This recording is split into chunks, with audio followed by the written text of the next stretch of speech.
everybody? AJ the CEO here. Thank you so much for stopping by.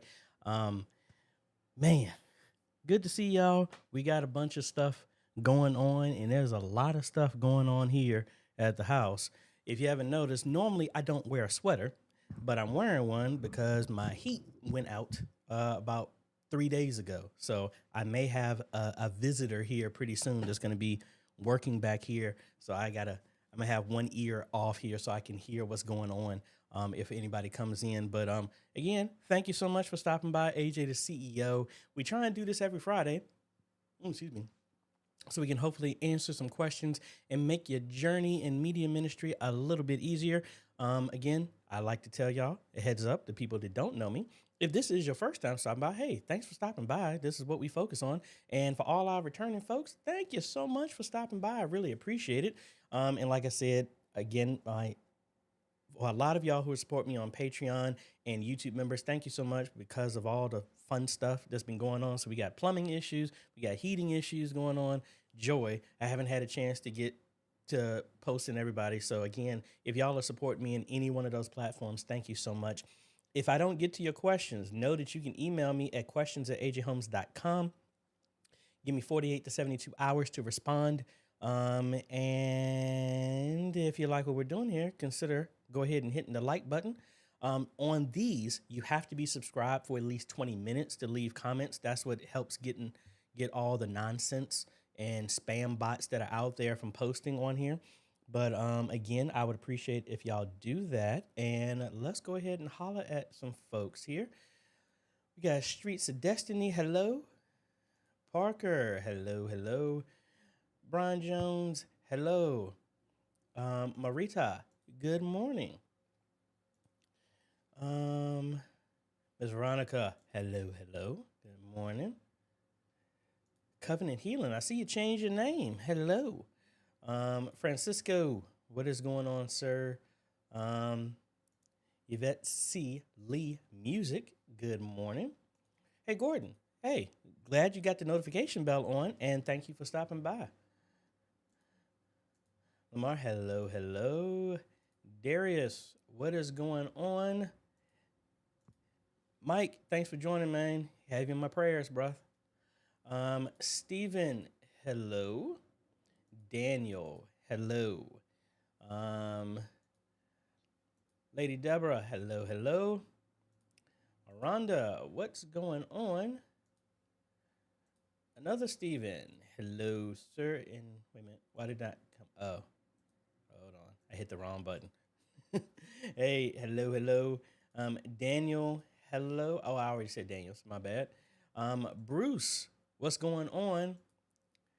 Mr. Montgomery from my high school. Hello, sir. Thank you for stopping by, and good morning to you, too. Franklin from Portugal. Awesome. Thank you so much for stopping by. Keith, hello, hello. Antonio, what is going on? Francis, good morning. Nathan, hello, hello. Philip Paul, what is going on? Brandon, what's going on? Norm, hello. And oh my gosh, I really don't want to butcher your name, so I'm just going to say good evening. Good evening. So again, I don't want to mess your name up. So, hey, thank y'all so much, folks. I'm actually in the process of finishing up this video. This video has already been posted. I got a bunch of behind the scenes YouTube stuff that I got to do to finish it up. So if you've been on the Facebook group and I announced this, wow, I'm sorry. We've already changed something real quick. I just went to YouTube to log in, and it looks like Unify has dropped a mobile router.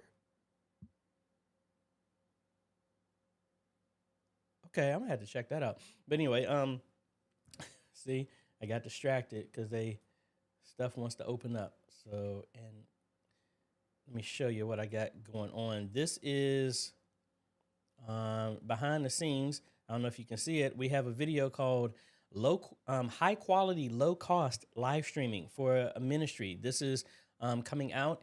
And if you were on the Facebook group, I announced a new giveaway. I think I did that last week as well, too. We have a giveaway, and this video leads into that. So be on the lookout. That is going to drop today. I just need to make my thumbnail and put the graphics and everything up. Um, so again, thank you. And the name that I was butchering, they're chiming in from Nigeria. Awesome. Jean, hello, hello. And again, thank you so much, folks. And like I mentioned it, if you're not, and I am going to take a caveat because I'm trying to be on my P's and Q's on how I announce this. And I know I'm preaching to the choir, but hopefully this will give y'all some encouragement to know that we are kindred spirits in this thought process. But if you haven't, please join the Facebook group. It is a collection of media ministries that are working together to help empower each other and share our collective knowledge to move the ministries forward, no matter where you're at. Now, I harp on this a lot in a good way and encourage y'all, not harp, I encourage y'all to join this because if they're watching, they'll know I'm talking about them. There's a bunch of ministries that I've worked with in the last couple of weeks, and they've been a couple of issues. The issues were not hardware related; they were knowledge related. And this is some stuff that y'all know. Y'all are here to answer questions because we're trying this stuff out. All of this stuff is not a turnkey solution. It requires constant study, constant practice to know this stuff. So for the people who are not in the media ministry, who think we should just get it, I don't know if y'all saw the shirt. Teespring has been broken on my YouTube, so I don't know what's going on with them. But I have a shirt that says, before you complain, volunteer. So all the people who are not in media ministry, you got an opinion on how everything should go. If you ain't a part of the media ministry, the nicest way I can say this, keep your opinion to yourself, because most of the time you don't know what you're talking about. All right. That's the nicest way I can say it. I know a lot of times people have this mindset of how they think stuff should be. Until you're in it, you don't understand that. So I just want to leave it that way. And the reason I recommend the Facebook group, there's a lot of stuff that you can learn from there. And I've already seen the comment talk about this very same issue that we had recently. I had a ministry that upgraded to OBS version 28, and it broke a lot of stuff. That's what this community helps out. Instead of you always depending on yourself to find the answers, we're leaning on each other and our strengths to help do that. That you will hear somebody that lets you know whether face OBS or whatever issues that are going on. That is the power of the community, folks. That's the reason why we put it together, and hopefully it helps. And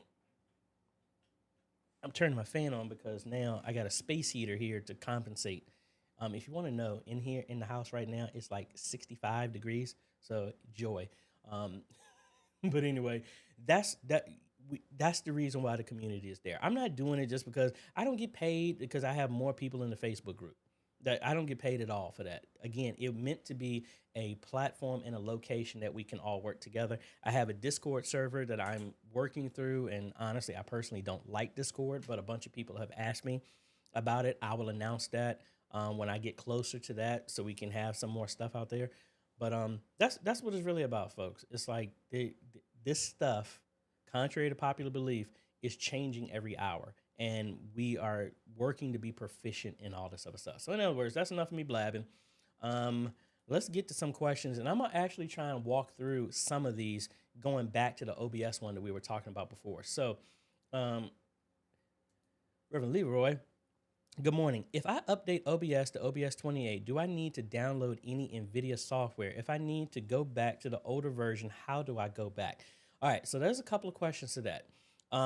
If you upgrade for whatever reason, this is the same issue that I just dealt with this week. Version 28 is still having some issues. They do have an NDI plugin that works, so now NDI stuff works. So let me actually cut over here so y'all can see. Let me open up OBS here. And I'm on the wrong screen. All right, so we got OBS right here. I am on the latest version, which is 28.1.2.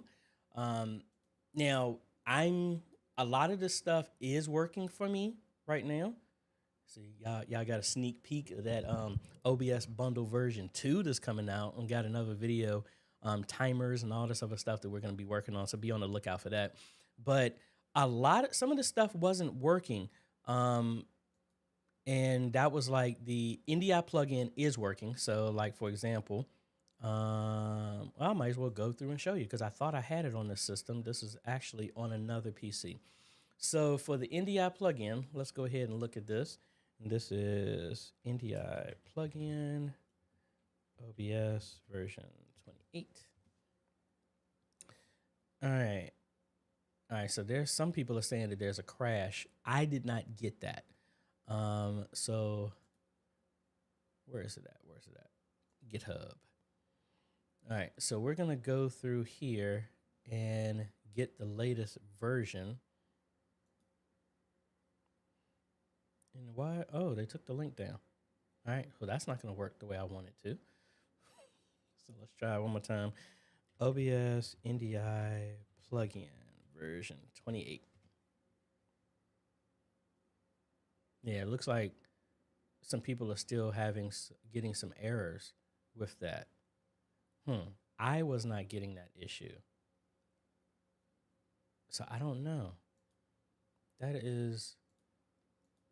just shows you just how fast this stuff changes because it worked on my other computer. So scratch that plan. I was going to install it, but it looks like they took it down because it's not working.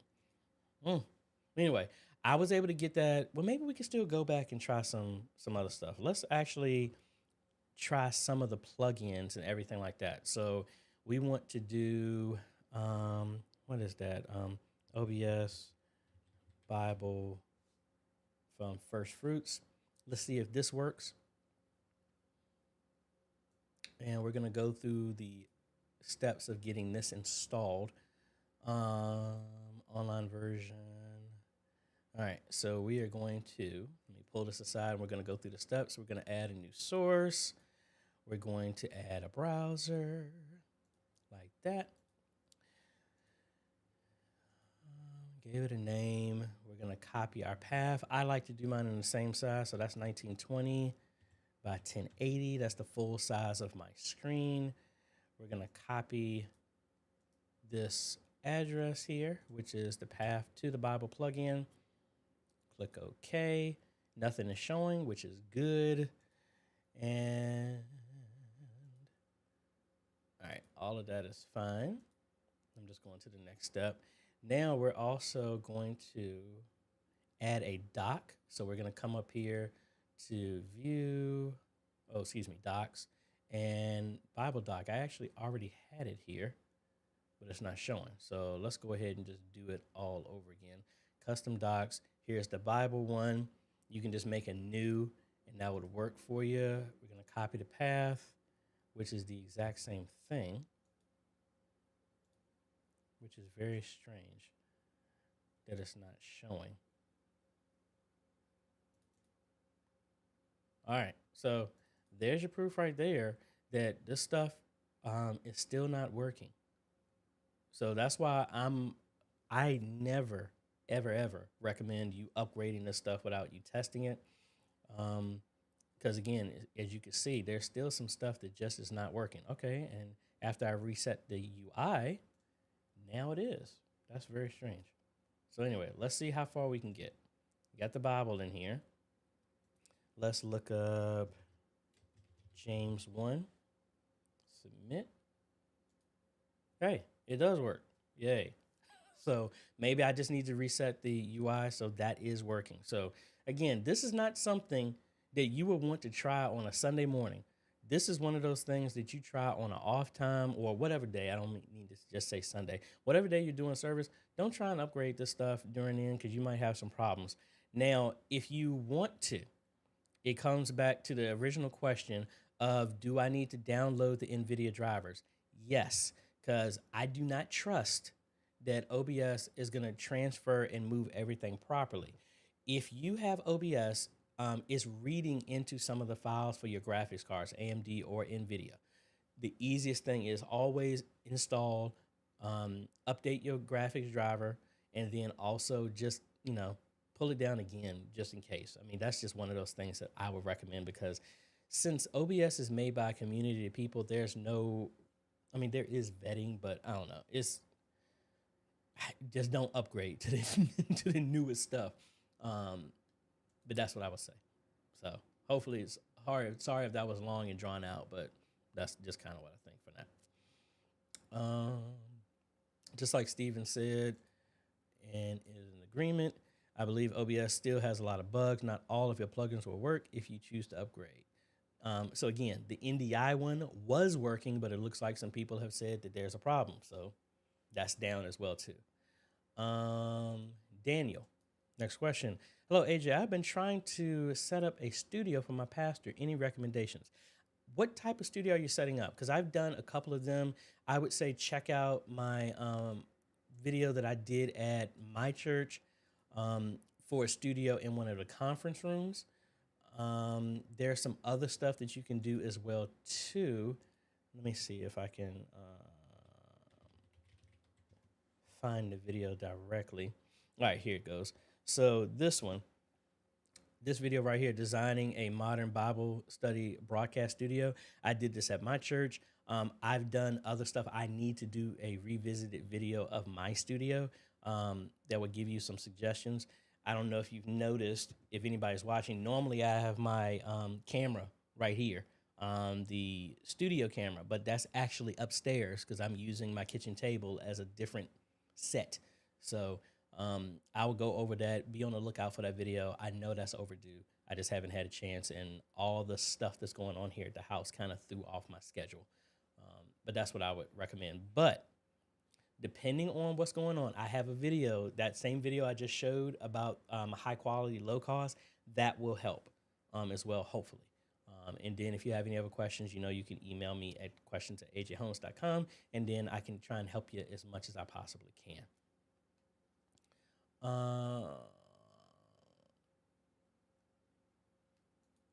Back to Daniel saying, also been trying to figure out how to get more transition styles in ProPresenter 7 for lower thirds.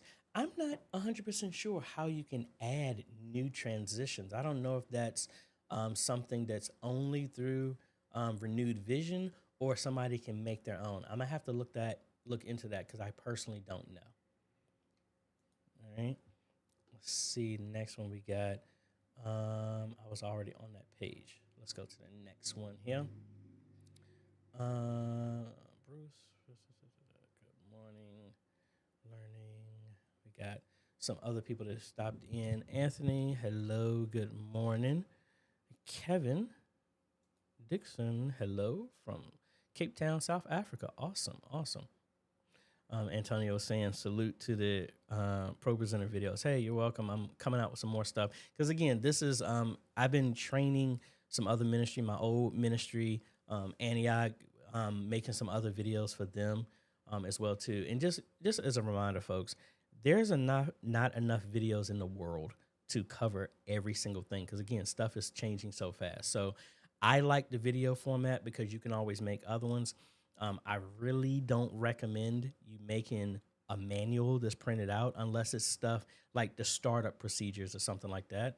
I would recommend you do it something like that. But anything other than that, I think is fleeting because it's going to change. John, good morning. Love the Facebook group and your videos. Thanks for all you do for the community. Hey, you're welcome, and thank you so much. Let's see. Steve, hello. And Mike joins in with that thought. And come in early on Sunday to make sure it still works on Sunday. Yes, please do that. Monty out in California, out here in Cali. I'm late to the... Hey, thank you, Monty. Hey, man, I'm pushing everybody towards you, man. You dropping some great knowledge, man. Keep it up. Mitch Roy, hello, good morning. All right, so while I'm waiting for some more questions to come in, DaVinci Resolve had a new update that is fire if you're using DaVinci Resolve. Let me open that up and let me show you some of the new stuff that they've got. So we're going to open this up. And I am using Studio, but again, these new features are across the board. So I'm actually going to, and see, there's the high quality, low cost video that I'm doing, that I did, that y'all will see later on today. Let me show you, and let me switch this to, I don't want a dual screen. Let me go back over here to single screen. All right, so the first thing, with this, and all that red is because I just deleted those images. This video is already done, so yay, I don't have to worry about that. They have some other stuff that has been a bane of pain when it comes to audio. When I'm just by myself, it's very easy, but they have this new feature. So if I click on my audio track here, they have a new AI based feature for audio for voice isolation. So if you have an issue where if you're doing talking like this and then you pull away from the mic and the levels are all out of control, they actually can. Well, actually, let me take that back. This voice isolation will actually isolate the audio if there's a whole bunch of noise in the background. That's what that one is going to do. So how can I sample this right now so y'all can see it? Let's test this out. I don't know. I don't think I have my audio routed through so y'all can hear it. But pretty much the demo, check out Blackmagic's. By turning this on, if you have like a lot of noise in the background, because I know some of y'all have complained about the noise that I have from the heating and air conditioning that I had in the background or just noise out in the street, this will isolate my voice and cancel out that stuff. They've had examples where they did this with an explosion going on, just low noise, and it isolated it. Awesome stuff. It is intensive, but it's awesome while it's going on. Now, the other one is what I was confusing the two. The other one is a dialogue leveler. So if I'm talking like this, then talking like this, then talking like this, and checking that off will boost all the highs and lows to where they're equal across the board with AI as well too. Makes it a lot simpler. I love that. Now, some of the other features I've been using with DaVinci Resolve in the delivery module, I've always used this YouTube one, and I changed it to 4K, and I've always done that. Now, in my videos, you see all these little blue tabs. These are my marks for me. So like these are subjects. So I'll make these markers and they're blue and I can change whatever color. When I come in here, I can check off use chapters as markers. So I can check this off, and that makes my timestamps inside of YouTube. I've been using that for a while. Love it. You can put your title and your description. It uploads all of that to YouTube. If you have this checked off, upload directly to YouTube. The new feature that they've added is you can also include your thumbnail. So I can click here and then pick my thumbnails. So when I see, these are all my thumbnails of everything that I do. So I can come in here and I'll just use this one. And what that's going to do is upload all of that. It's going to put my title, my description, my thumbnail, my my chapters. I can set my visibility, which is always private. I can set my category, which is always education. And then it just uploads all of that to YouTube. Makes it really great, which reminds me, we can look at the most recent video that I uploaded to see if it actually did that. So we're going to come here, studio, content, and we're going to go to this last video that I just did and see it uploaded all of my my chapters without me having to do it. I just did it in the editing. Love this feature. And again, I hadn't made my thumbnail yet. That's the reason you don't see a thumbnail there. So again, awesome features that the DaVinci Resolve is adding as well to make your work a lot easier. So hopefully I've stalled for enough time so we can get some more questions out there. Marita says, my scenes don't show up in Zoom. What can I do? Now, when you're saying your scenes, what do you mean? Because like for example, well, first, let's go back to the same question that everybody's asking. What version of OBS are you using? And then I don't want to have this loop forever.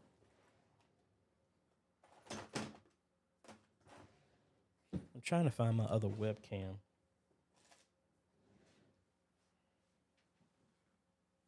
Oh, I don't have it. It's at my church. So let me close out of this and let's see if we can see if it's an issue with OBS or it may be a setting. So we're going to loop for infinity when I do this because the only camera I have hooked up is my ATEM.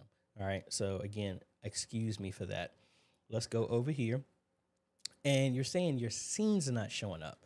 So Actually, I can do it like this. So normally if you're using OBS and you're trying to feed everything over into Zoom, what you would do is start your virtual camera and that will take whatever is here and send it. So let me open up Zoom and we'll do a new meeting. And I'm going to set my video. Let me mute that. Let me set my video to the OBS virtual camera. And that's what's showing up right now. So let me set these so you can see both of these at the same time. I do have a video showing how to make this. This is a template that I made in DaVinci Resolve that will make this very easy. So be on the lookout for that video as well too. So at this point, everything is going from OBS and I am using version 28. That is sending everything here. So if I change to like Be Right Back, which I don't have set up, hold on, let me change it to the, is it this one? Yes, this is the one that has everything. So let me stop this, stop that, start it again. All right. So if I come over here to offering, hold on 1 second. Hey, babe, I am actually doing my live stream right now. All right. Wait a minute, hold on. Say that one more time. I just called to say hi. Stop to get some gas. All right, but I know everybody's laughing at me right now, but yeah, I'll hit you up later. All right, bye. So anyway, right now this will pass on the scenes here, and this is version 28. If I go Be Right Back, all of that stuff is working for me. So again, can you confirm that you also have your virtual camera on in OBS and you have it set in Zoom to look at that? Because for me, that is working. Let me know in the comments, and then we can revisit that. She said she wanted to say hi to everybody. She's actually traveling on a business meeting right now. So she gave me a call to let me know where she's at. So I appreciate that special lady. Jerry, I received our A10 Mini Pro, a Canon R800 connected to HDMI 1, shows pink and green picture. Other HDMI ports work okay. I would like to use HDMI 1 for the camcorder. Any solution? Yeah, this is a known issue. I actually had this issue in Shiloh Baptist that I just installed with the same camera that I'm using right here. The issue is in the color, how it's being rendered. Now, this camera can't do it, especially with the A10 Mini Pro. It has a scaler. When you see that color that's off, it's either the color, I forgot the proper name for it, the color science, or I know that's not the right word, but it's the color engine. The color engine is coming off of the camera. If it's solid green, it's an issue with the frame rate that's coming from the camera. So sometimes it like I used to get the same thing with the GoPros, because the GoPro would always, it wouldn't lock to a certain resolution and it would change dynamically, and I threw that off. The first thing I would check before doing anything, try a different cable. If you get the same cable, well, no, you said if you connected it to another one. HDMI number one, for whatever reason, sees images in, I think it's what, YUY, some type of color format, and it throws it off. That's what that is. And it stinks because I don't have that camera anymore, and I never really had an issue with that, which reminds me, makes me think that they must have changed some type of revision completely on the system like that, which stinks. I'm not 100% sure. Now, if you really, really want to stick to using the camera in that manner, you could switch around the controls. So if I go back here, you could come in here and change the, where's it at? Come up here to File, Preferences, Mappings, and you could change your stuff like this so that the buttons will still correspond to which one that you want. So like right now, you see my stuff is just switched because I changed the camera of what I'm doing, but you can change the input to be something different. And I need to change this back to Pocket Cinema Camera 4K. And then my color just got knocked out. Let's change the gain back up. So that's one thing that you can do. And I don't know why that happens. It stinks. And now that I'm thinking about switching the buttons, I could have did that at Shiloh. I probably will do that when I get back.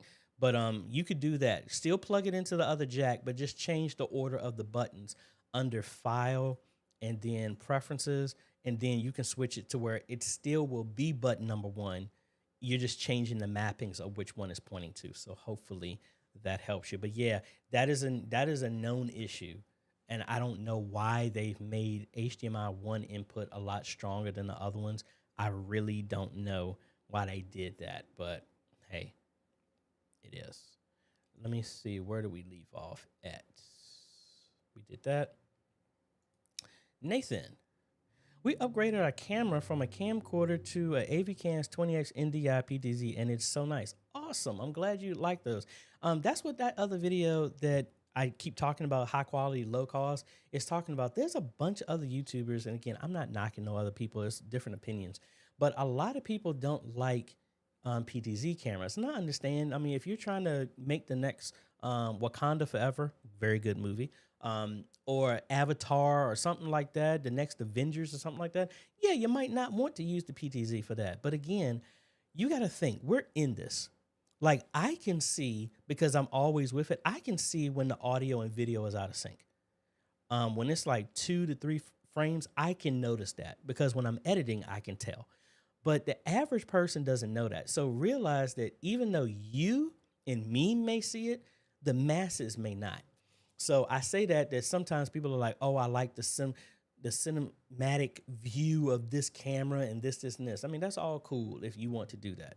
Me personally, I'm more from an aesthetic standpoint. Like, can I get something up out of the way? And at least the ministries I've dealt with, we don't have a large amount of people and staff to run the media. So how do we get multiple angles instead of having cameras on a tripod where people have to sit? You need intercoms to talk with them. You need people to man the cameras and all this other. Some people don't have that. So I use PTZs for that. Now, again, I have used those other cameras and installed them at other ministries when they had people to do them. But again, I think the PTZs are great. And out of all the times I've installed them, everybody has been happy with the quality of it. And it just makes it simple. Do I think the next step is to go to manned cameras? Oh, I'd love to have manned cameras and have the headsets and all this other stuff. You know, we just don't have the staff. Like right now, even at Signs and Wonders, I got 3 people. And then most of the time I'm bouncing around doing other stuff around the service, around church during service. I'd love to have more people, but the simplicity of being able to control multiple cameras from one joystick, I like that. That's why I stick with that. But I'm glad you're happy with what's going on with it. Philip Paul. Hey, AJ, just a reminder, did you look through my post about the live streaming setup in the Facebook group? No, I have not, because I've had a bunch of stuff going on, so my apologies for that. I will look through that once some things calm down. Back to Marita, our sound seems echoed when we play back. Now, one thing you might want to check with that, and I got a stockpile of videos, folks, that I need to finish up.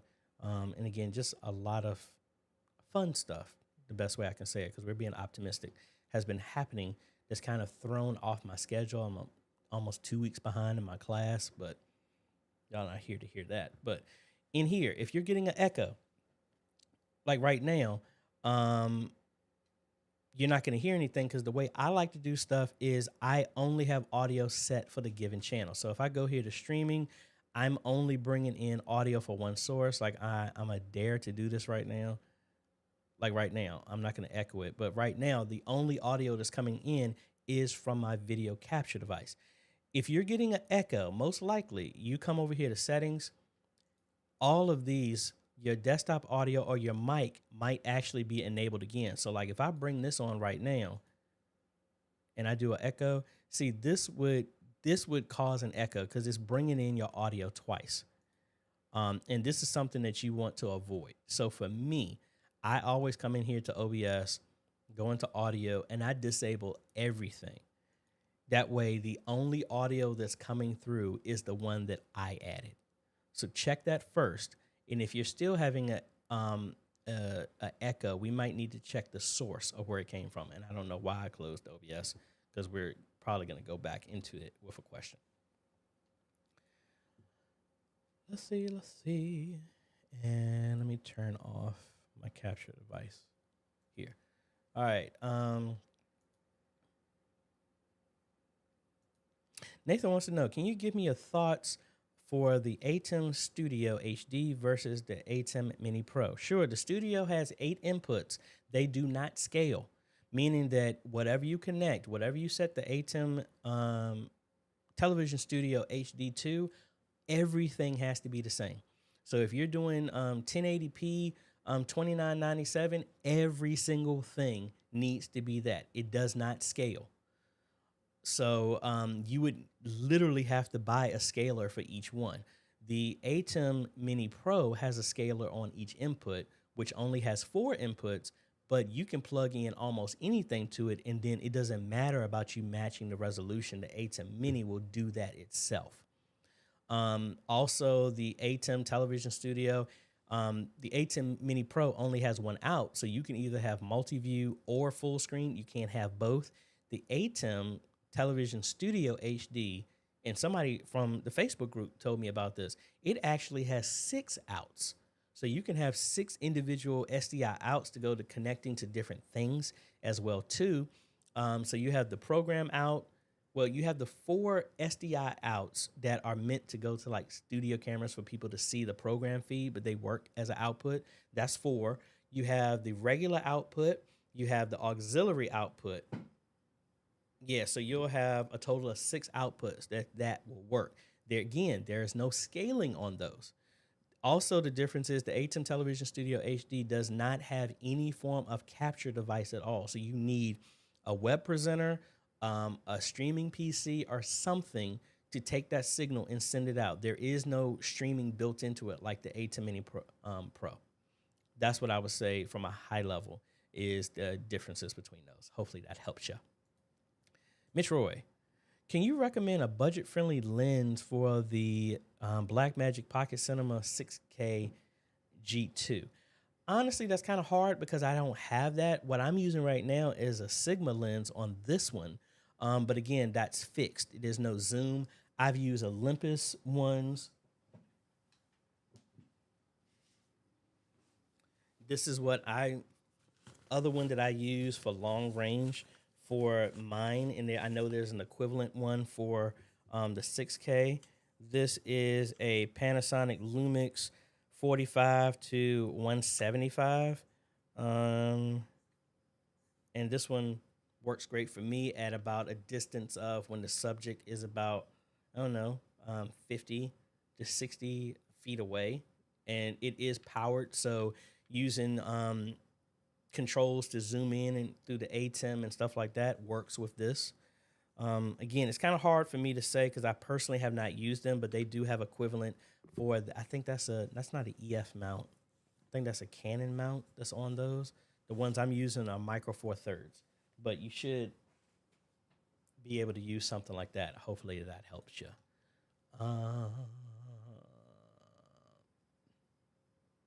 Cletus?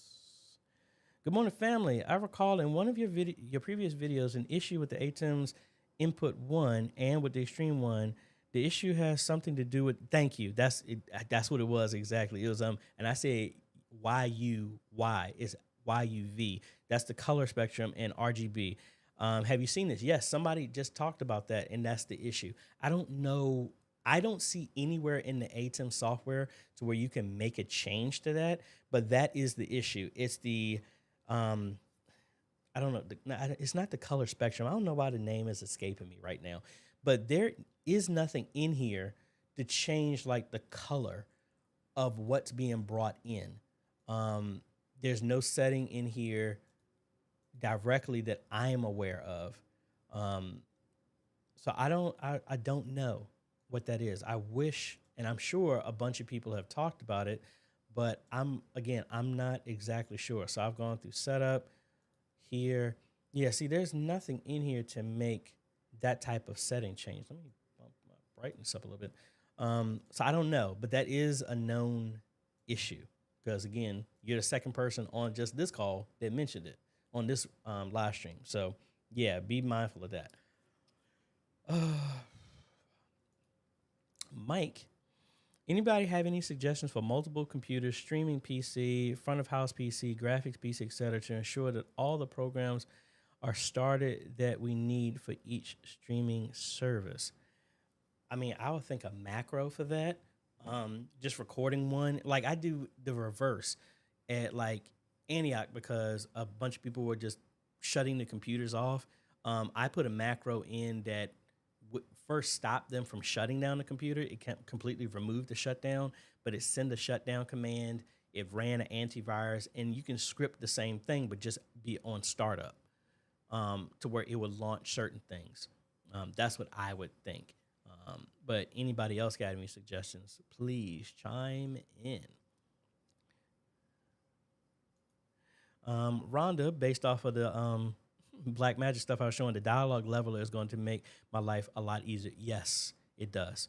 Me is the noise cancellation and background voice isolation is the thing that's helping me a lot. Philip Paul, question AJ, what budget crowd mic to use for a room 30 by 60? I would still say the Audio Technica one that I'm using at Signs and Wonders has been the one that's worked great for me, and it's right at $100.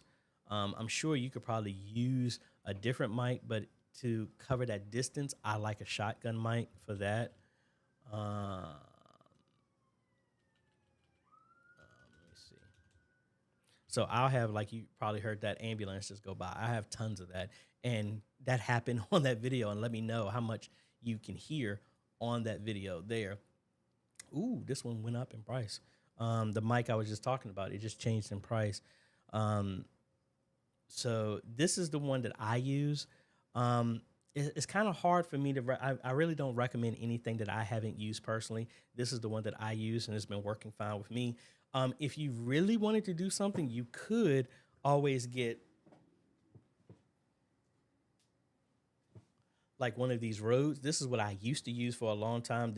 I've used this to capture crowds in stadiums at football games, and it works great. They do have another model. This one you can probably get for right at $110. But this one does require a 9-volt battery.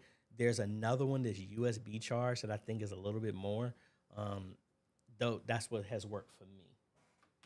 So hopefully that helps you. And I closed the wrong window. Can't see y'all's questions on this one.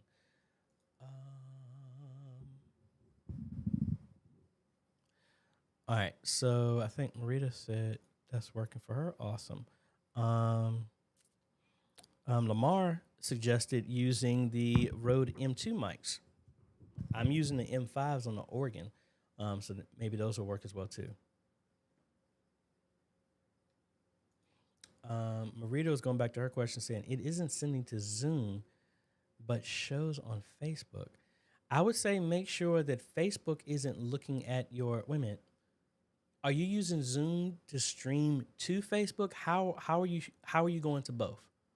Because I'm thinking it might be a priority thing, and maybe Facebook is looking at the feed because the virtual camera, any video output in any way, shape, or form that's connected to your computer is a one-to-one relationship. So like my ATEM right now, since my web presenter is streaming through my computer, I can have my ATEM go to something else. Like for example, like if I do this, let's cut back over here.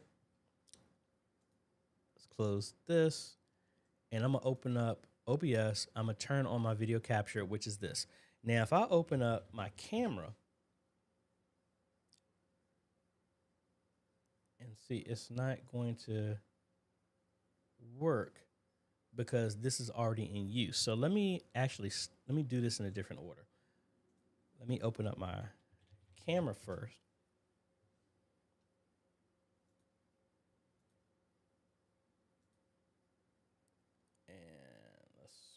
All right, so that's using the Blackmagic right now. Now, if I tried to open up OBS and use the exact same input, it's a one-to-one relationship. you can't use this in two places. So like right now, if I go in here and try and use it, I can't because this one program is using it. That's what I'm wondering how your setup is. If Facebook is looking at the webcam, then OBS can never use it to send it to Zoom. So check that. What you will want to do is either have um, send everything to. That's strange though, because I can stream through OBS to Facebook and it would work, and then have the virtual camera, which is now making a new video source, let Zoom see that. I need to know your setup so I can tell exactly, but that's what I'm thinking. It's a conflict of who is actually using it. That's what I believe. Um, let's see. Back to page 1 here. Um, DG wants to know, does the latest Mac update not work with OBS? I'm not sure.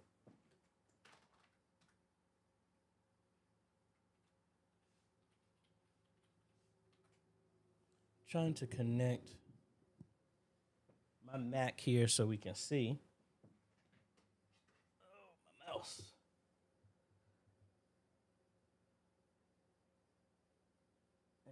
And it should be screen mirroring, but I'm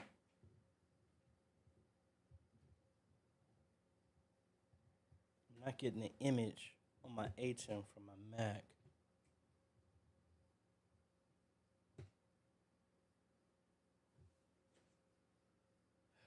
Come on.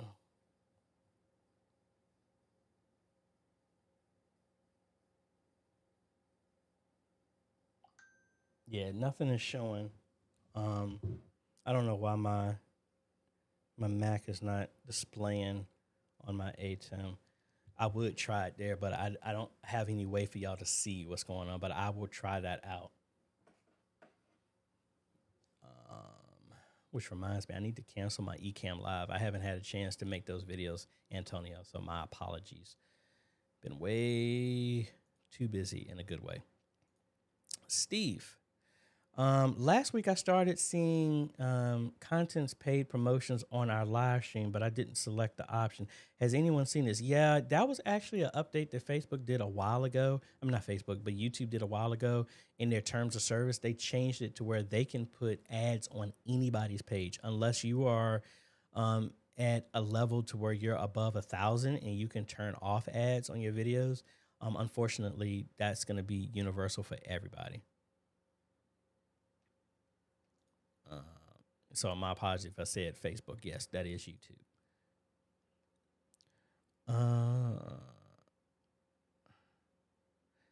Nathan, I can't see your link here.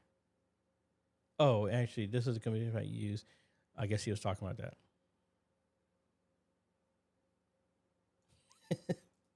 That's how I said, AJ, always take the call.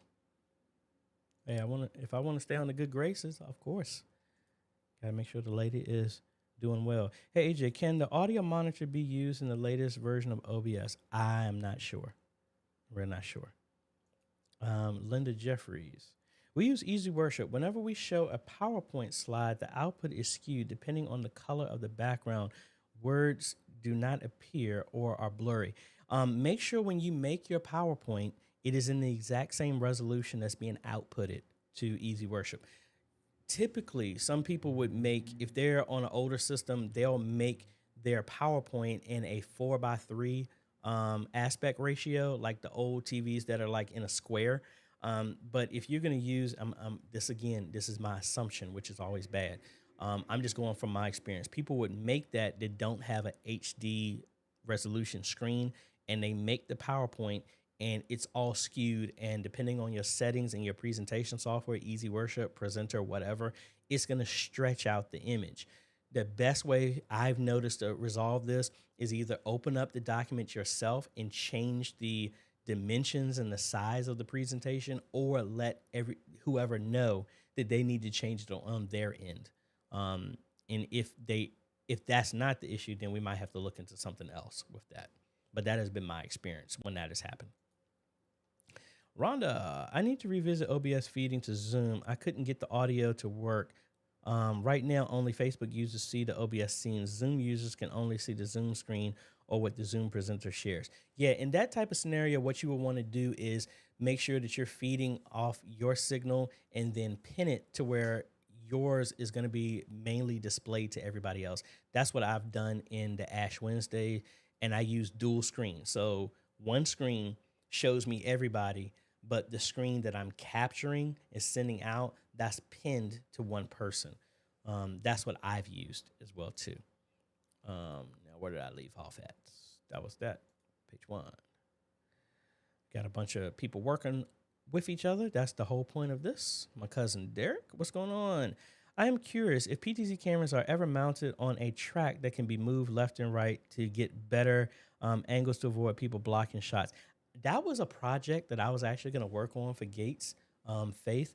I was going to build my own camera that was on a tracking mount. But yes, technically you could. You just have to compensate for how the wires don't get caught up. And technically you could do something like that. Ethan, I remember I saw the Blackmagic made input 1 RGB because it was made to be better for connecting computers, RGB, and the rest of the inputs were better for cameras, YUV. That may be the case. But I'm thinking if you really wanted it to be, because that's how I set mine up at Shiloh Baptist in their fellowship hall, annex, whatever they want to call it. I put the computer on number 1 and I put the cameras on 2 through 3. But if you really want it to be number 1, do that under preferences. You could switch the order which one. I think that would work great for you as well too.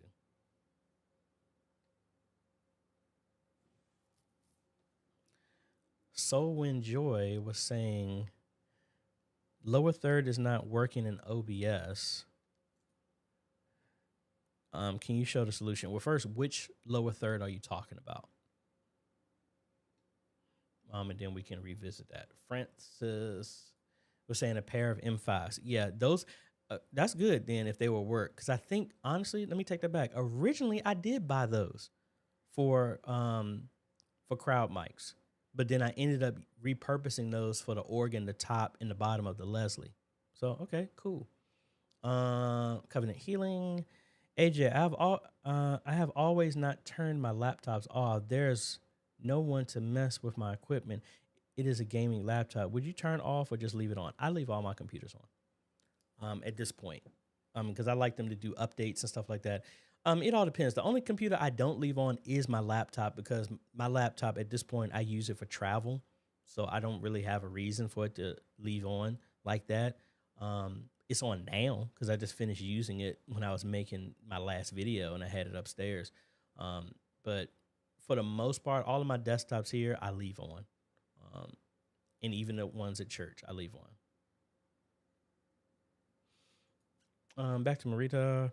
I share my camera, which usually shares my screens with Zoom. I stream when sharing to Facebook and YouTube.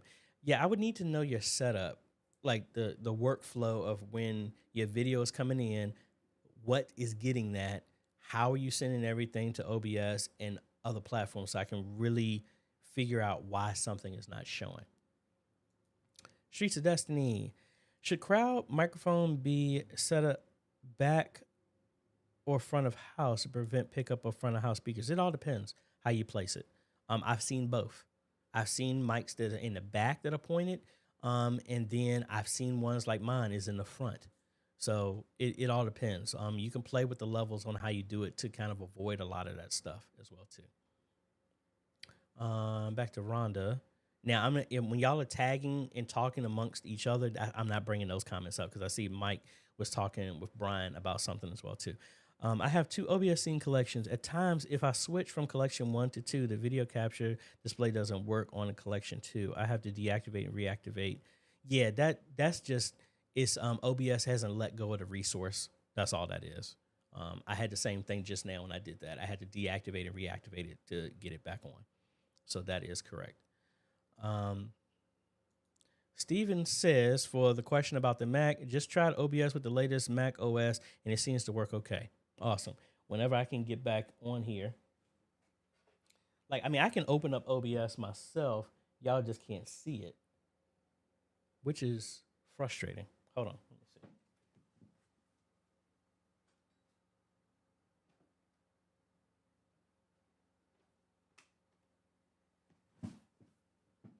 And I really don't know. See, now, now it's showing. All right, let's see. Let me drop this. I need to change my super source to the Mac so y'all can see it. And now let's try this. Joy.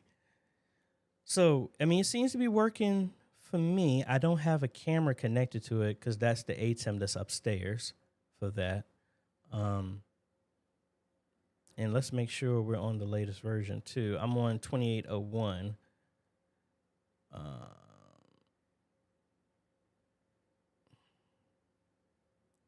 sure they have a new update for this as well too.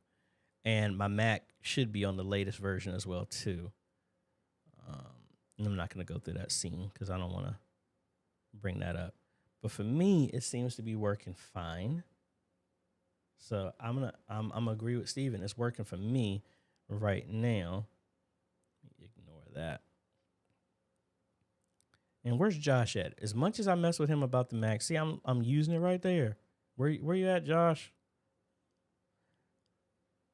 All right, about which version are we at?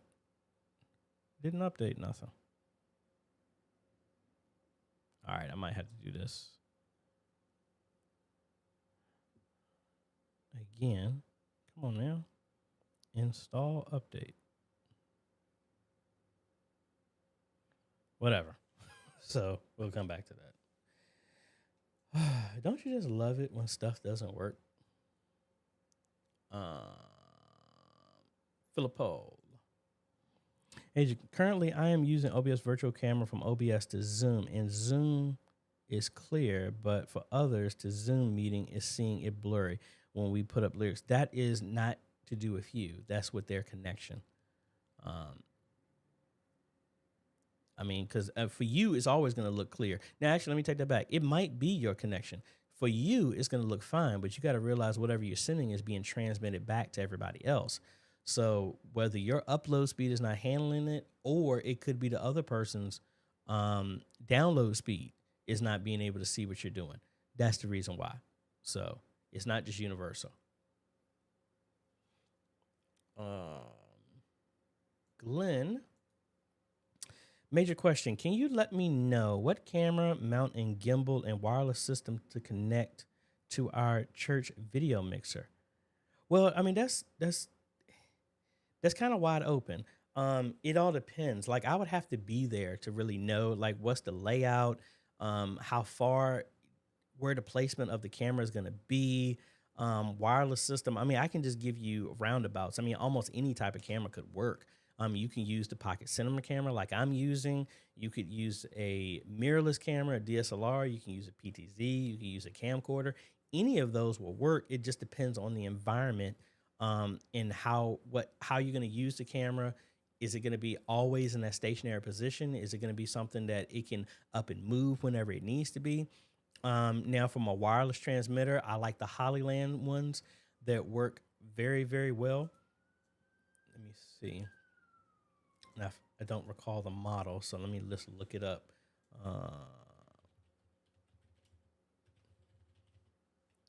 The wireless video transmitter. You have a bunch of these to pick from. And for example, this one right here, the 400S Pro, has been really good. I don't know when this one came out, the 4K one. But any of these Hollyland ones work great. This one I like because it's so small and it can just go right on the cold shoe and it's not really that heavy. Again, that's 600. If you want to do a wireless, I would say something like that. But again, when it comes to your gimbal and your mount and everything like that, all of that is really dependent on the camera that you want to go. So sorry for not being too specific, but I need a little bit more information to properly answer that.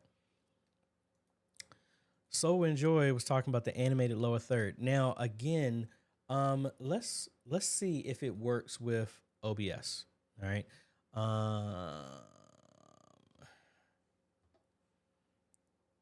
And I'm assuming, what version are you on? Please let me know. Are you using version OBS version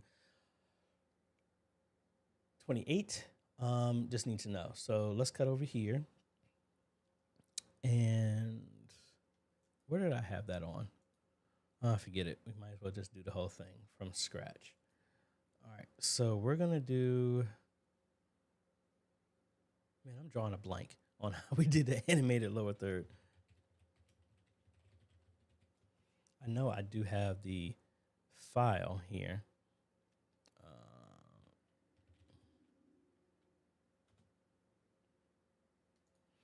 So let's go through that. So we have a dock, lower thirds.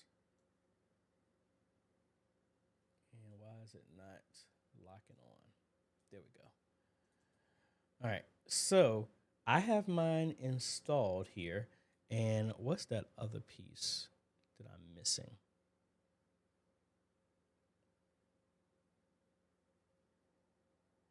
I think it's my browser.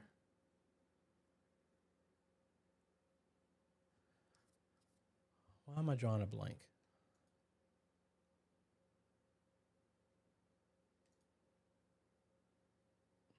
I'm trying to find my slides myself so I can remember what I actually did.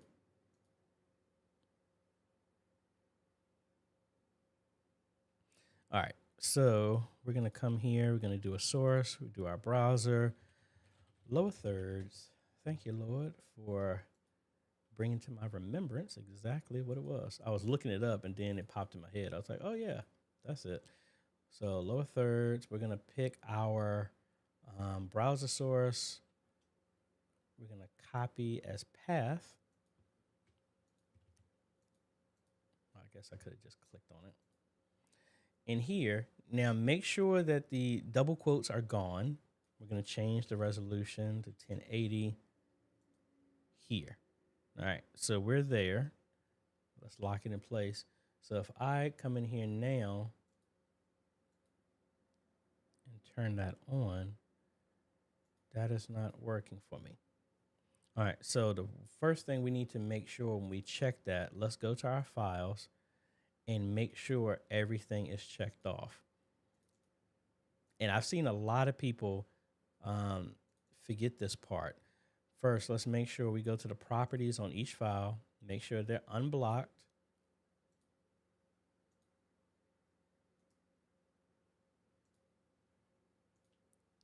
That's those files. You go through pretty much every file, and it should be done because this was working before my previous update.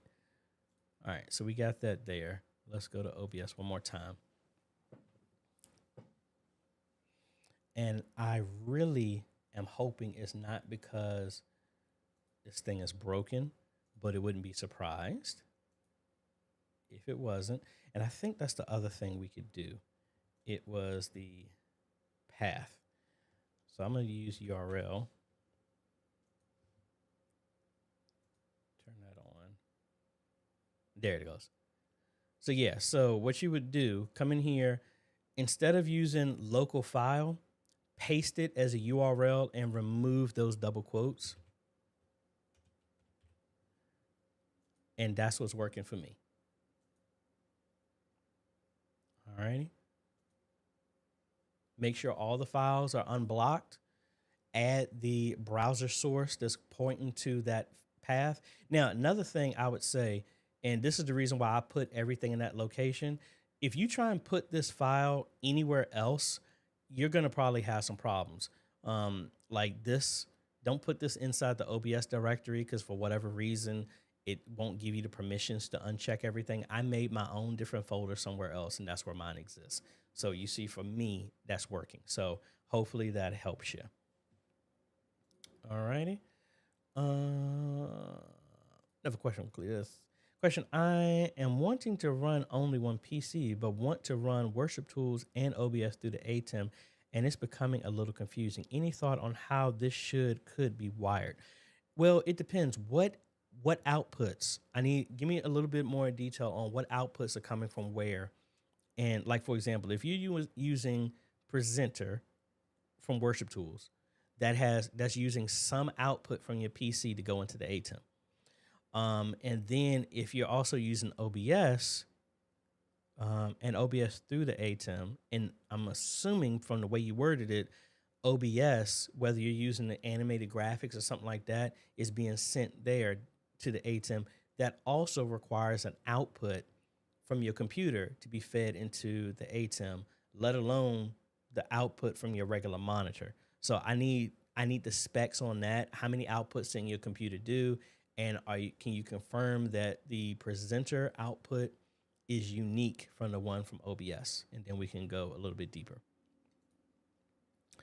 Cedric, with all NDI for Mako PTZ cameras, is there a NDI video switcher, hardware or software solution? Anything from Blackmagic ATEM family coming, reasonably priced? I don't work for Blackmagic, but I highly doubt that Blackmagic is going to use NDI because their competitor made that. A software solution would be OBS or vMix for that, and then that can just vMix and OBS would just talk directly to the NDI, and that's how you can use that. There are other programs that can use that as well too, but that would be a software solution. A hardware solution, you're going to be talking about the TriCaster, which is very expensive. You're talking about at least starting at $2,900 and up to do that. MA16V3, hey there, AJ, and the Hive Mind got an issue to solve. While ProPresenter 7 is running, I can't output any sound except from within ProPresenter. Exclusive control in Windows 11 is disabled. How to fix? I'm not sure. I'm not sure about that one. While ProPresenter 7 is running, I can't output any sound except from within ProPresenter. Like, what other type of sound are you trying to output? Let me know. And maybe I have a possible idea of what that could be. Philip Paul, what spec would you recommend for a PC to run OBS and Zoom meetings? We'll be using virtual camera. I mean, it's still the same spec of any of the basic ones because Zoom is not that taxing. So I would still do 16 gigs of memory. My go-to, a AMD 5600G, so a good processor and graphics card built into that chip. And that's honestly, I've never had any issue with any stuff like that. Zoom is not that intensive. Your OBS and streaming is way more intensive than Zoom will ever be. So I think that should be fine. Back to Cedric. Looking to only run Ethernet cable for everything to all the PTZ, iOS, no HDMI. Yeah, so if you're going to do something like that with power over Ethernet to send the power to the cameras, and you're using the Ethernet for control and for video, NDI, vMix. vMix would be the best option for that. Because the higher level of vMix would allow you to control the cameras, move the cameras, and see each one over NDI as a source directly. That would be my suggestion for that.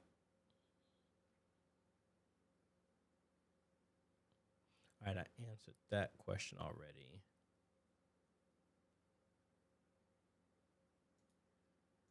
So enjoy, you can't.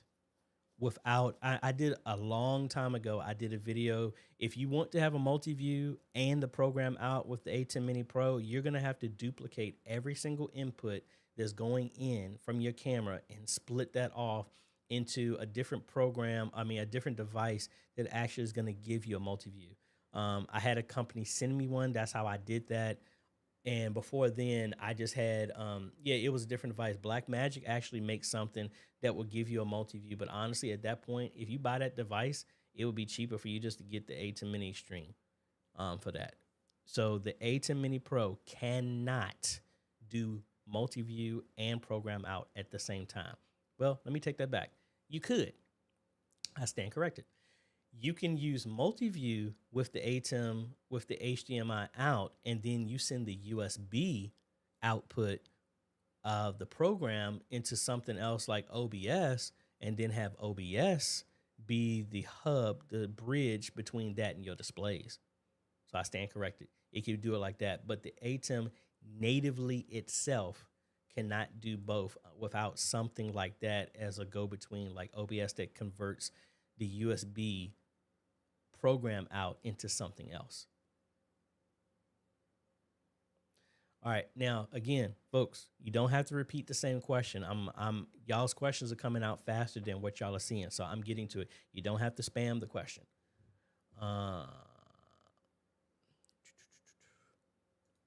Steve Hawkins, what is a good site to get Bible trivia questions from? I'm starting to add them to our pre-show. Honestly, it's kind of, I found some, there was like a 200 question. I just go to other places that they just put them, and I'm just searching online and copy them. I don't know of any direct one. I just go to Google and look them up, and I just get them that way. Cedric wants to know, with the Famaco PTZ cameras, have you seen random defocusing? If so, have you a solution? Yes, mine actually does that at church, and it's because of how it's zooming and what it's looking to focus. I have an issue with our main back camera because Pastor Taylor or Dr. Taylor are standing on the podium, and right behind them is our digital wall. If I put too much movement on that, it will focus on that movement. So if they're standing still, but then the graphics are moving for whatever reason, sometimes the camera will track that instead of the subject. I'm still playing around with that. You might want to change the intensity of the focus, the level, the intensity of the autofocus and stuff like that. That's what I've been doing. And then the location of what it's looking to focus on. That's what I've done. Grace Place. Good morning. So I am down to one or no camera operators and was thinking about getting this remote device that does pan tilt for my 3 Panasonic cameras. Again, before I answer that, that's the reason why I like those. If in my personal opinion, if you depend on everything that needs multiple, the original system at Antioch was built because we had 7 people in the media ministry every single Sunday. That has now dropped down to 2. So at this point, I like to build it to where, like, can people operate it with 7 people? Yes, but I want it to be, can it still be operated if you have as little as 1 person? So some of those pan tilt heads, a lot of people have used them, and they've been upgraded as well too. I think they work great. So if anybody's using that, I think Chuck Taylor was using those before I sent him some of the arm that we were using at Antioch. So yeah, I think especially ask that in the Facebook group. I know a bunch of people that are using those. Spotlight Deliverance, before we put it PTZs, that's what they were using as well too. Back to Lamar. Hey AJ, what is your opinion on using the app Droidcam and using your cell phone camera in OBS as a camera? I think it's great if that's your only option. I've tested that out and it works great. I've used that as a suggestion for when people said that they wanted to have a higher quality stuff. I think it's a great, because the cameras on your phone are really good, and I think that's a very good start if you don't have any other options. There's no point in knocking. I've used that. Actually, I used to use that when I used my top-down view. In my earlier videos, it was my phone. At first, it was my webcam. When I wanted zoom, then I moved over to my phone, and then I moved over to my original.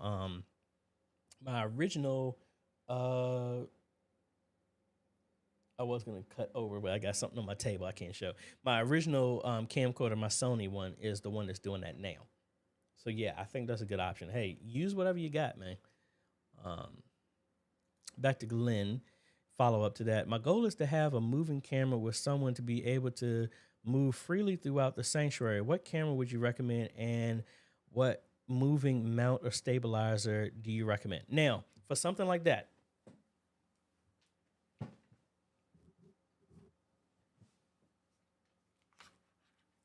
my stabilizer that I have used in a similar type of situation is the Ziyun, or whatever you pronounce.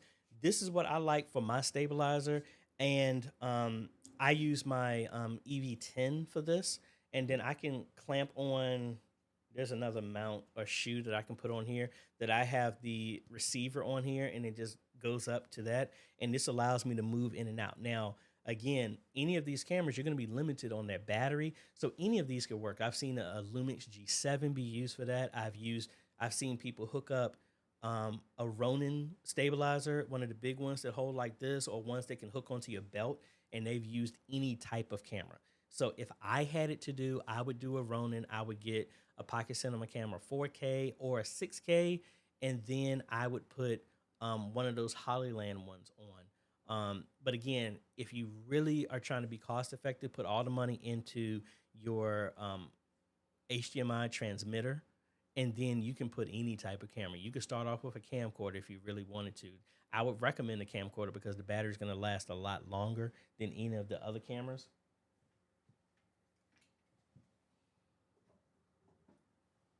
So like with this type of camera, I like this camera, but the battery is not, I mean, shooting that type of stuff, I'll probably get an hour out of this if I was using this the entire time.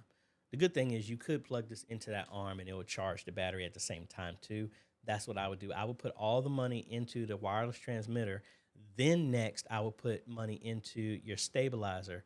That stabilizer that I got was $125. But again, that can handle maybe a Canon EOS. I forgot the pound weightage that it can handle. I think like it's 7 pounds is what that can handle.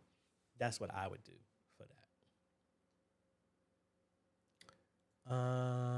Finney, hi AJ. Can I see live feed in DaVinci Resolve software from? Can I see the live feed in DaVinci Resolve software from the Blackmagic? If you have a video capture card inside your computer and DaVinci Resolve is looking at that as a feed, then yes, you could. Because I've done a video where you actually have a mini monitor and push out DaVinci Resolve into something, but it will work in reverse if you have a Decklink recorder and the camera is connected to that recorder, and then DaVinci Resolve can see the live feed from that. Yes.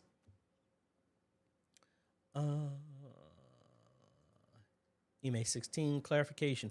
While ProPresenter is running, other sound sources like YouTube and Spotify will not output until ProPresenter is closed. It does not matter. I have never seen that. I've never seen that. I'm not 100% sure on that one. I need to turn that over to the community for that one.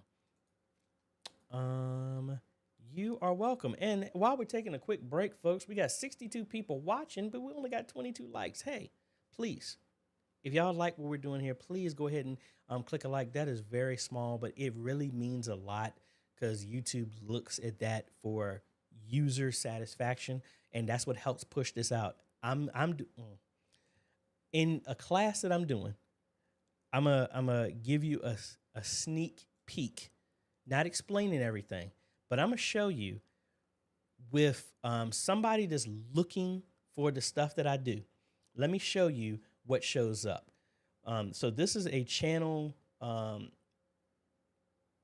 This is a dummy account that's looking for my ideal audience, people that are in media ministry and stuff like that. So if I cut over to here, this is what shows up. We see our boy Monty on there, but if I keep scrolling, and we keep scrolling, and we keep scrolling, and scrolling some more, guess who you don't see channels showing up? Mine.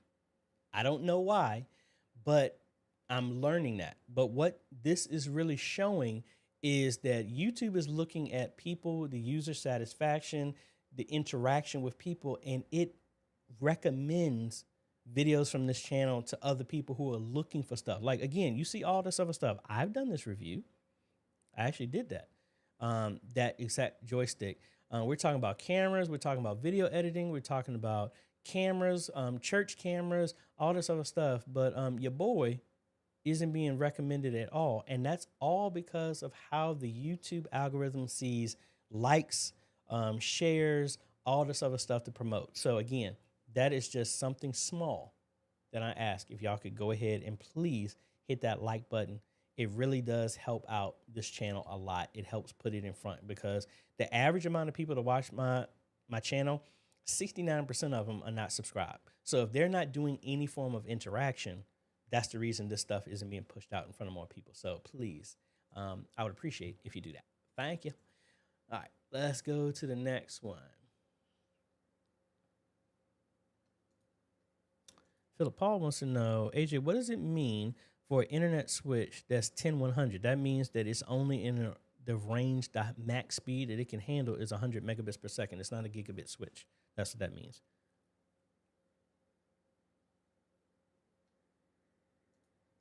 So when Joy wants to know what software can be used for digital signage, almost anything, to be quite honest.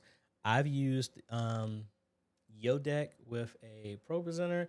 There's also other ones that you can just make a slideshow and put it on a thumb drive if it's a smart TV and plug it in that way, or just run a slideshow, any software that makes videos, PowerPoint, anything. Now, the question really is, do you want this to live directly on the TV, or do you want some external source hooked up to it? Streets of Destiny. OBS encoder overload on the computer with PTZ and running Zoom as an input. Computer specs to follow. Mike wants to know, can I drop a link to that stabilizer? Sure. Let me find it. The exact one I ordered. I actually got that because somebody was saying they were saying my video was all over the place. And to be quite honest, I haven't had a chance to actually use it as much.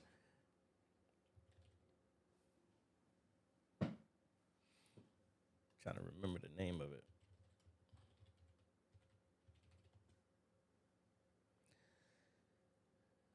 Zen. That's what it was.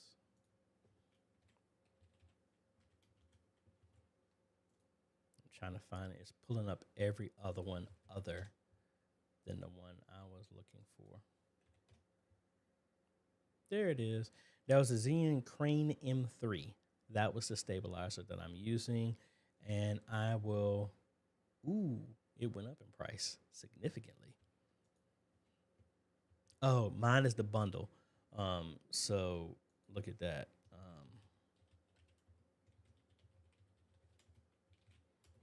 So we placed that link there for you. Glenn, hey, you are welcome. Back to Streets of Destiny. The specs. All right. The NVIDIA GeForce GT 710, that does not have any type of acceleration.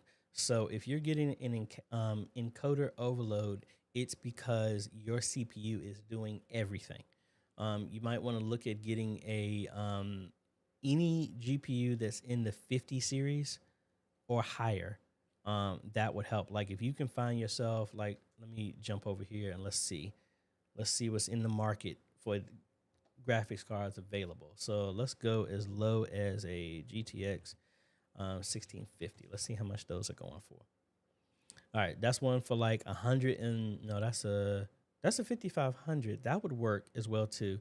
But this 1650, that would give you a significant boost in power to be able to handle that. This does have encoding built in, so the NVENC encoder would handle the live stream, and a lot of that stuff would free up that. Man, these cards have come down in price in the way they should have been. This would help greatly for that. Because, yeah, that encoder overload, you're putting too much on your CPU to do that. That would be the cost for that. Antonio, does your media ministry have their own separate internet network? No. As of right now, at Signs and Wonders, I have control over the whole network, and anybody else is using it is not taxing anything. If it ever got to that point, let me rephrase that. Our network is set up for all of the hardware stuff being plugged in, all the computers and stuff like that. That is on its own separate network. We do have a guest Wi-Fi, but that is segregated out through a VLAN, and that is physically separated to where they could only max out 10% of our entire bandwidth. 90% is left to all of the computers, and the only people who are using that network during Sunday is the media. So hopefully that helps. Rhonda, interesting. You get recommended on my YouTube. Now, that's different. If you've already subscribed to me, that's why. This is more about reaching people that don't. Like, I'll be honest, like a lot of times that people have come to my channel, it's like I wasn't the first thing that they found. It was like they'll go to other stuff, and then sometimes I'm being recommended. The class I'm in right now is helping me understand more about the YouTube algorithm, the class that I'm 2 weeks behind on. Yeah. So it's showing how to get recommended more and understand how YouTube works. Again, the whole goal of YouTube is to keep people on YouTube longer. Now, listen to this from a church standpoint. It's trying to find content to keep people engaged longer and on the platform. So I got a video that I'm coming out with, and I'm going to tell you the title, and I'm actually going to have a skit and everything at the beginning, and it's called "Admit It, Your Live Stream Sucks." And it's that's what I'm working on, because we have to look at, and we want our stuff to be engaging. Like I was working on some stuff at my lady's house, hanging up some blinds at her house, and she was actually watching Transformation Church, and which I was surprising. That's a 1.9 million subscriber channel. And I'm looking at it, looking at the cameras, how many cameras they got, counting the shots, looking at the composition, the production of everything, and it held my attention. He was preaching for an hour, but it held my attention. So my question is, if a random person just came to your stuff, your stream, is it holding their attention, or, just being frank, does it piss them off because they're watching? Because is the audio bad? Is the camera angle bad? Is it?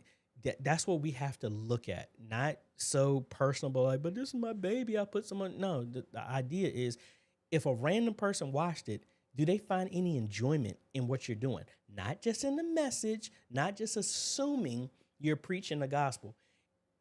Are they watching it because the entire thing is an enjoyable experience? So that's what we have to be mindful of. And that's why, if you noticed the last couple of videos, as much as I like my intro, I cut that stuff out because I was losing a lot of people. A lot of people go to the videos because they want to get right to the answer, not a whole bunch of hemming and hawing about like, hey, look, we're sponsored by this. No, that anyway, that's what I'm working on as well too, to get recommended more for stuff like that. MA16 V3, you could save $1 and grab either the 1660 or the 2060 or better. Yeah, any of those will work. Because honestly, even if you could find a 750, that's still more than enough to do what you're doing. But you could probably, at the price now for a 750, you could get some of those. The 1660, I wouldn't go anything lower than the 1650, but a 1660, a 2060, anything higher than that, I think that's overkill. Back to Glenn. Mac or PC for live streaming? PC. I ain't even going to go through the rest of your question. PC. Not that I'm a Mac hater. It's like you can just get more bang for your buck and grow with time with the PC if it's just streaming. The software is going to be the same. Who cares about the operating system? I can build, now the prices have gone down, I can build a streaming PC bare bones for $500. The cheapest Mac Mini M1 is at least $700. But with that PC, you can always upgrade it. That's just my personal opinion. That's the reason why I would say that.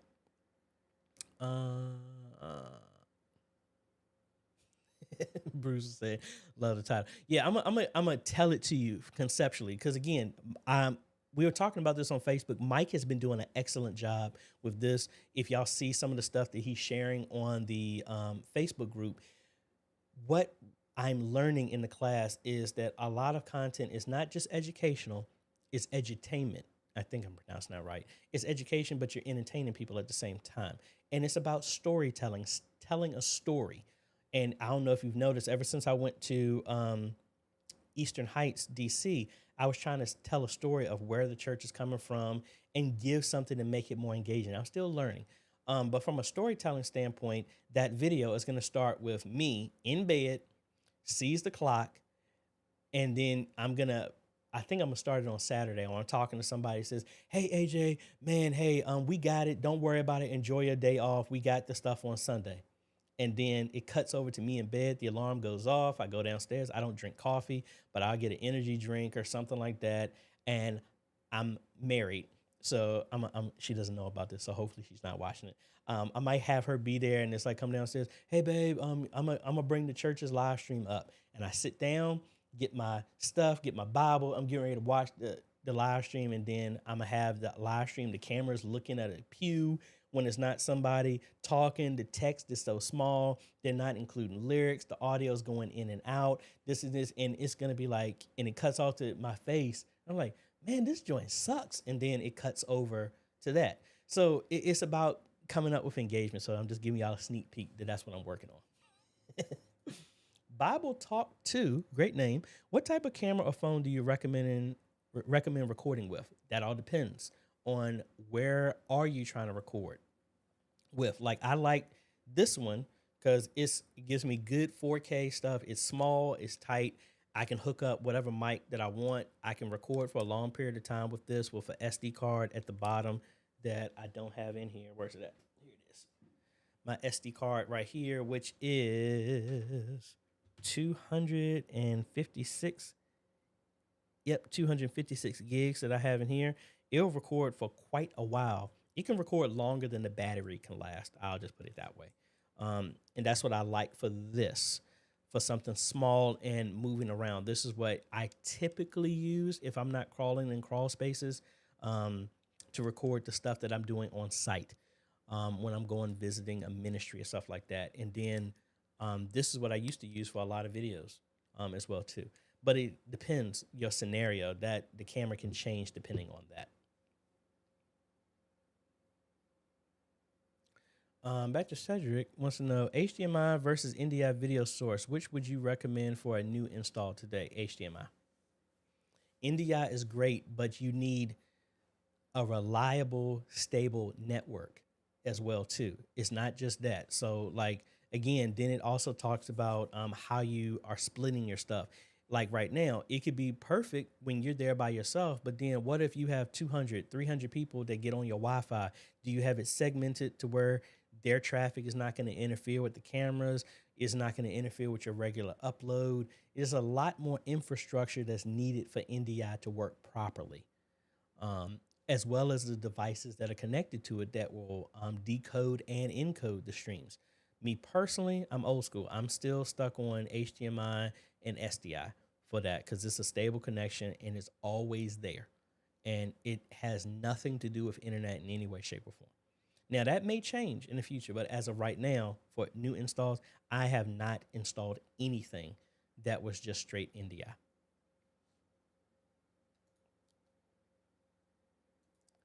Well, it's infotainment, but for mine, it's more edutainment.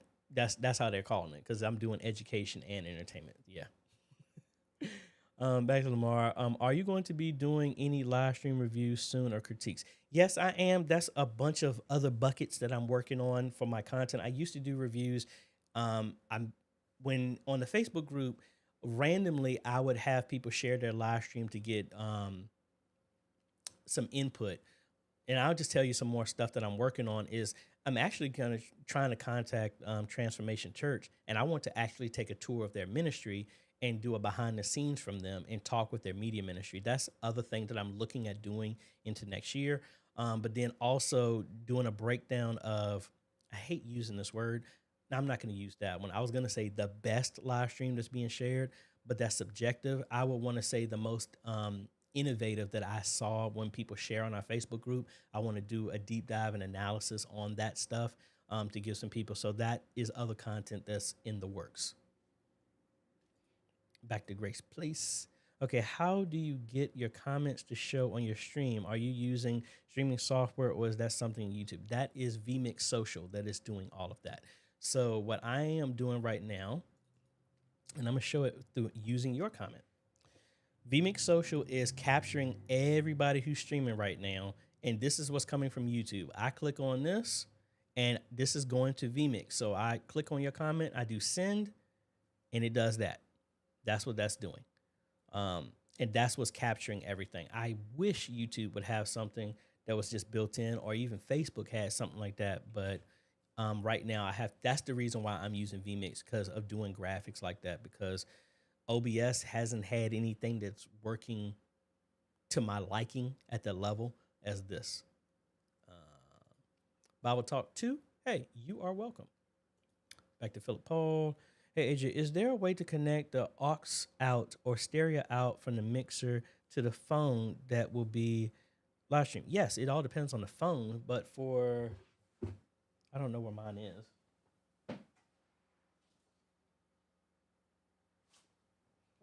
Hold on, quick break. I think I left it in the garage.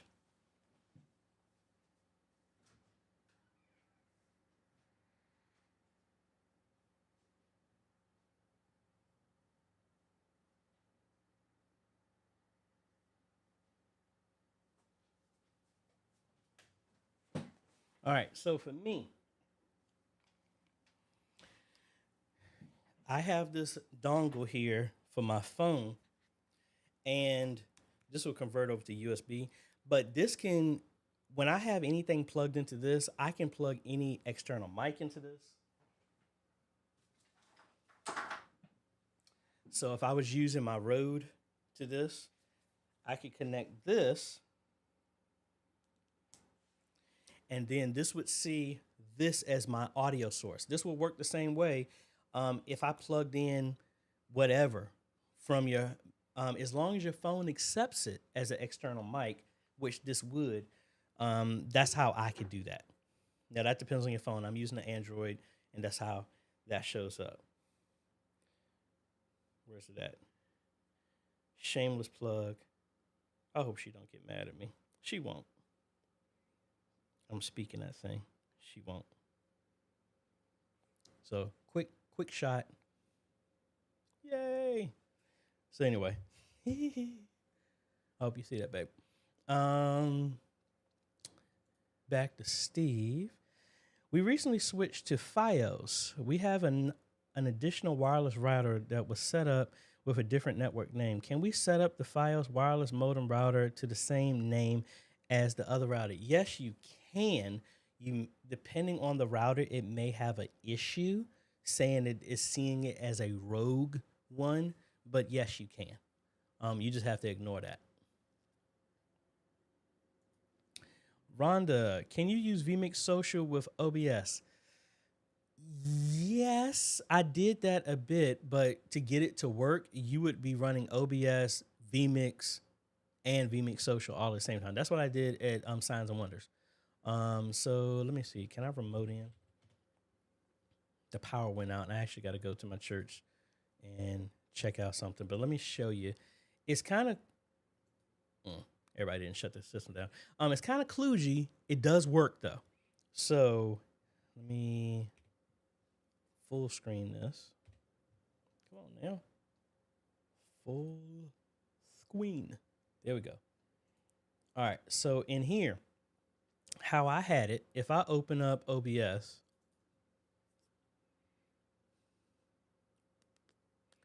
and you see I'm still on 27.2.4. I ain't messing with it. So like I had this other one called like my lower thirds. This is what I'm capturing. And what was this? No, that's not it. Yeah, comments. So this was looking at my local system. And then I would, let me see if it'll actually let me do it. And I actually did a breakdown of this on how we did it. So I had this up. Then I had the free version of vMix, because the free version, see, my trial is done. How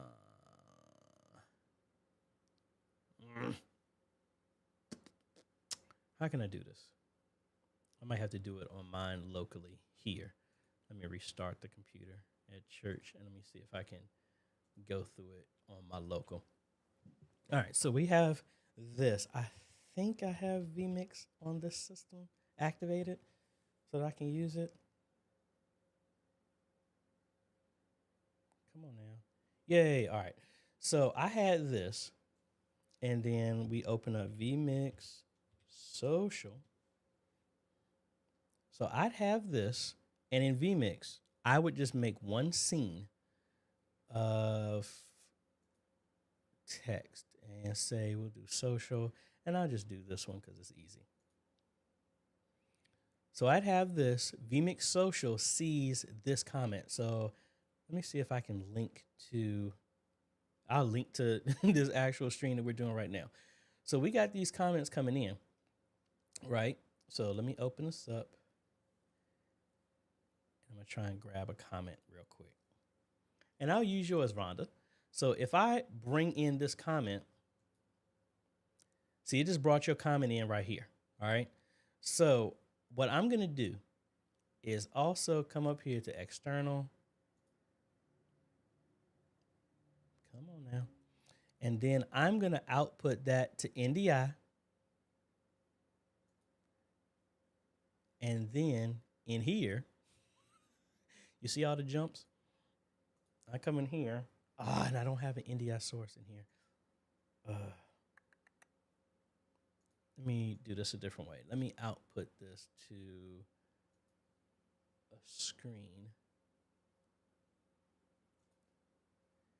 And let's do a display capture instead.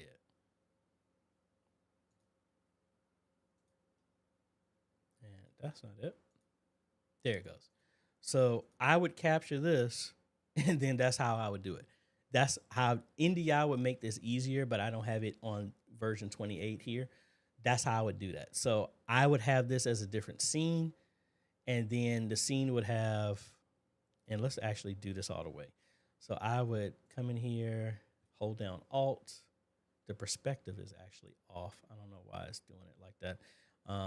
But I would change this, crop out all of this extra that I don't want. And I'm holding down Alt to shrink all of this. I do this, and then I bring up my video. So what I would do is I would duplicate this scene, call it number 2. This is exactly how I did it in my church. On number 2, I would have that comment active. On this one, I would have it off. So if I want to bring in comments, I'll be like, oh, blah, blah, blah, blah, blah. And then I cut over to that scene, and then that's why I'm seeing my comment. That's how I'm using vMix Social. It's once it's set up, it's straight, but I mean, that's a bunch of jumps. So for me, what I've done, we have an extra laptop. I have vMix Social running on that laptop, and I have it NDI over the network to something like that. So hopefully that makes sense. But that's a bunch of jumps. But that's how I have it set up at my church to do something like that. Let me close all this out. Pastor Gary, what is going on, sir? I didn't even. It didn't. Oh, I'm clicking on the wrong one. I'm clicking on the vMix Social that was closed. There it goes. Now you're seeing. Hey, Pastor Gary. Hello, hello. Back to Steve. We have Wi-Fi security cameras in different parts of the church that lose signal. I think it's because of the block walls in that place of the church. It didn't happen until we changed to FiOS. I think that might just be that the FiOS router might not be strong enough to bounce everywhere and go to those distances. That's what I would think. Like even here in the house I'm at right now, I have an access point that's right over here that's for everything here. I got another one on the second floor on the third. Could one cover everything? Yeah, it could. But I have a wireless doorbell that's trying to get all the way up to the third floor. And I just like to put something with the access points, put it on each level that just makes it easier so it's not a string. That's just me personally. Back to Philip Paul.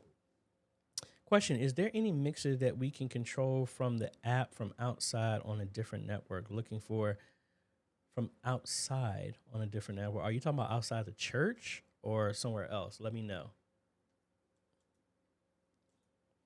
So the answer is yes, but vMix is the better option. Yes, I personally think so. Philip Paul again. AJ, can I now can I know what is the device name that you use to control the power of the audio visual equipment? Can that send command to on the PC or a laptop from the app? Do you have any video? The device to control the power, that is just a CASA smart plug. All that is power. That is all it is. And I have a compilation of stuff together. So like this is, let me take this comment down. Like I have the Casa app here that controls everything. So it's like a remote here. So like look at the light behind me. I have it on a smart plug. So if I turn it off, see, and that's what's controlling that. It's just power on and off. That's all I'm doing right there. So gives me a big on and off button right there.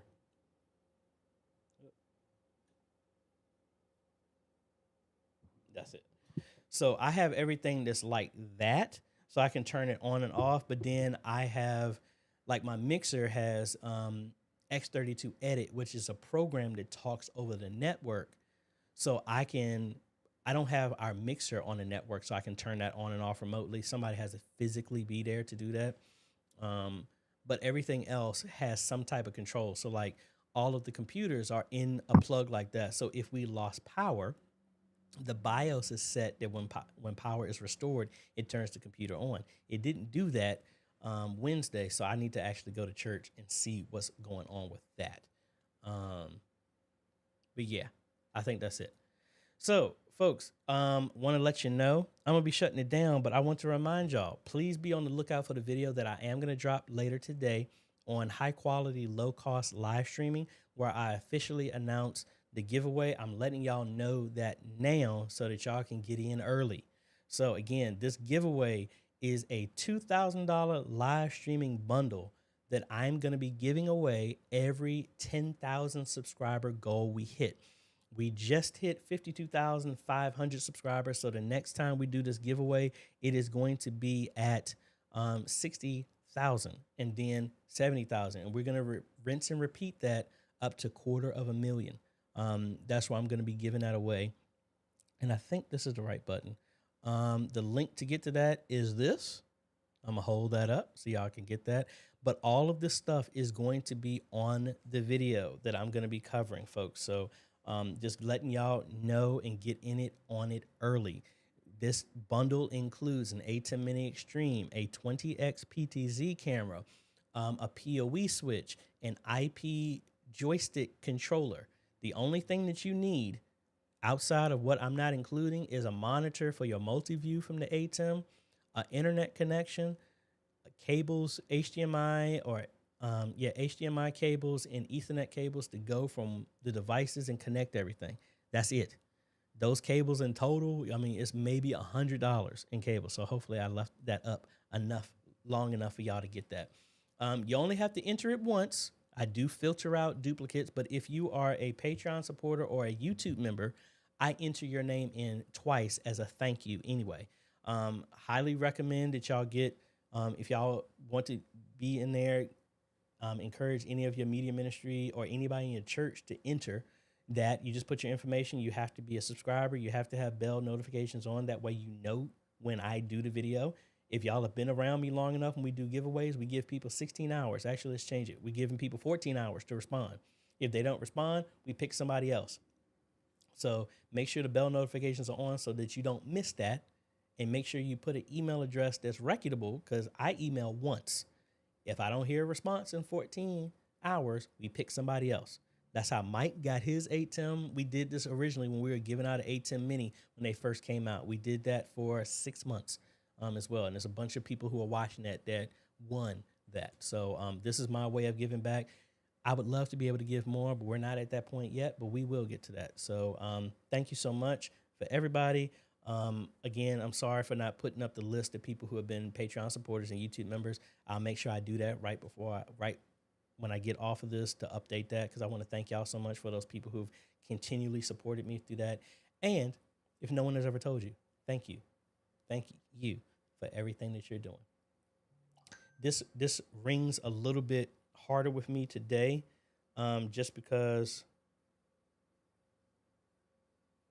actually Mr. Clarence just came in and he was saying part in the SMS. The audio monitor 8.1 does work with OBS 28 1.2. So there's your update for anybody who was asking about that. Yes, it does work. Thanks.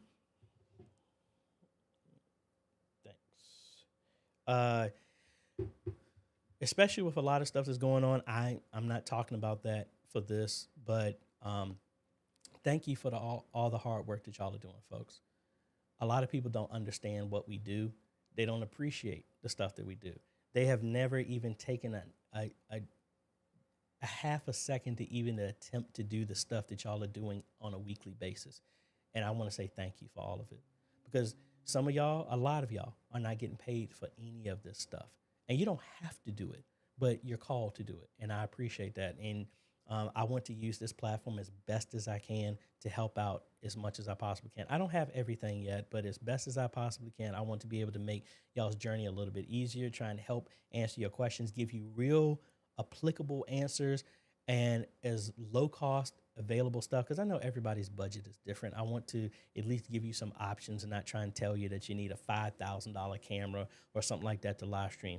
When live streaming and sharing the message is important, and it shouldn't be gated behind a certain cost.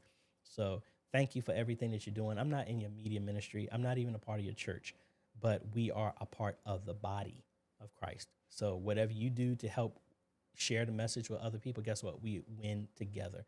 So thank you so much for all you do. Y'all have a great day, evening, afternoon, wherever you are on the face of this planet. I appreciate you. I love you. And y'all have yourselves a great day. Later, folks.